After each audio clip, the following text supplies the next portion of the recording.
Parliament സുരക്ഷാ വീഴ്ച കേസിൽ പ്രതികളുടെ ലക്ഷ്യം രാജ്യത്ത് അരാജകത്വം സൃഷ്ടിക്കുകയായിരുന്നുവെന്ന് ദില്ലി പോലീസ്. കൂടുതൽ പേരെ സംഘടിപ്പിച്ച് പ്രതിഷേധത്തിന് പദ്ധതിയിട്ടിരുന്നു. പ്രതികളുമായി പാർലമെന്റിലടക്കം അന്വേഷണ സംഘം തെളിവെടുപ്പ് നടത്തും. കേസിലെ എഫ്ഐആറും റിമാൻഡ് റിപ്പോർട്ടും നൽകണമെന്നാവശ്യപ്പെട്ട് നീലം ആസാദിന്റെ അഭിഭാഷകൻ കോടതിയെ സമീപിച്ചു.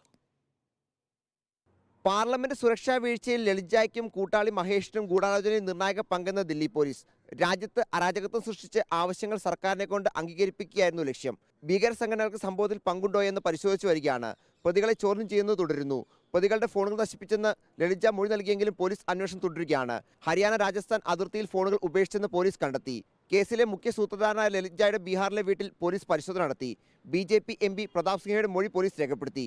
പ്രതികളുമായി പാർലമെന്റ്, രാജസ്ഥാൻ, ഗുരുഗ്രാം എന്നിവിടങ്ങളിൽ എത്തി തെളിവെടുപ്പ് നടത്തും. തെളിവെടുപ്പിനായി പാർലമെന്റ് അധികൃതരെ പോലീസ് സമീപിച്ചു. സംഭവം പുനഃസൃഷ്ടിക്കാനാണ് അന്വേഷണ സംഘത്തിന്റെ തീരുമാനം. ഇതിനായി സാഗർ ശർമ്മ, മനോരഞ്ജൻ, ലളിത എന്നിവരെ പാർലമെന്റിൽ എത്തിക്കും. അതിനിടെ കേസിലെ എഫ്ഐആറും റിമാൻഡ് റിപ്പോർട്ടും ആവശ്യപ്പെട്ട് നീലം ആസാദിന്റെ അഭിഭാഷകൻ കോടതിയെ സമീപിച്ചു. കക്ഷികളെ കാണാൻ അനുവദിച്ചില്ലെന്നും ഇതിന് ഉത്തരവിടണമെന്നും ഹർജിയിൽ ആവശ്യപ്പെടുന്നു. റിപ്പോർട്ടർ, ദില്ലി.